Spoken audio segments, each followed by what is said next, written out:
I think that he's right, is moving in the right direction, because this is what just happened to me a few days ago with L-Tyrosine. I have a friend of mine that he lives in India, and he has Parkinson's disease, and then he wanted to treat this with acupuncture and things like that. That was his belief system. He didn't want to use supplements.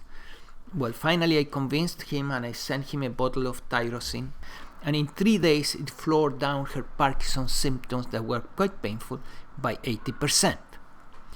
And so L-Tyrosine, evidently that has a powerful effect on the dopamine pathway, because Parkinson's disease is a deficiency in dopamine.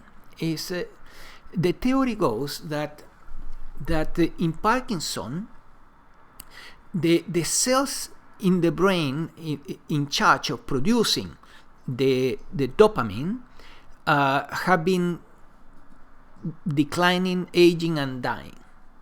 And then there is less and less production of dopamine. So by giving the brain the building block necessary to produce more dopamine, in this case L-tyrosine, the brain will convert the L-tyrosine into L-Dopa and the L-Dopa into dopamine. The levels of dopamine will increase and the symptoms will decrease. The same principle is used by the drug industry. They produce a drug called L-Dopa, which is not really L-Dopa, it's similar, but they have distorted the molecule so that they can patent it.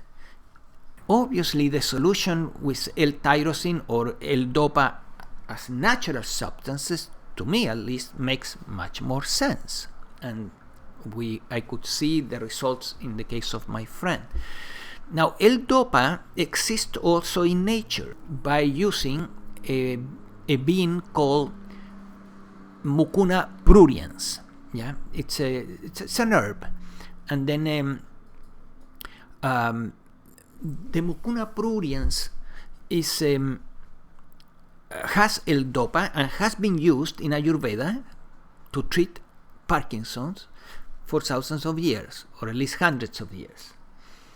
So keep in mind that you can help people with Parkinson by giving them the Mucuna pruriens, giving them the L-tyrosine or the brain energy formula, and of course you want to give them all the other good things, right? The fish oils, all the things that we have discussed here.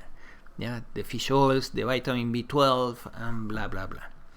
You can also use L-phenylalanine. L-phenylalanine is a totally natural molecule, and it not like the D form that is slightly not natural, but the L form, when the amino acid is oriented to the left, is totally natural and is converted into by the body, by the brain, into L-tyrosine, and the tyrosine into L-Dopa, the L-Dopa into dopamine. So supplementing with L-phenylalanine is a weaker intervention, but it is a good intervention too, and it does increase dopamine.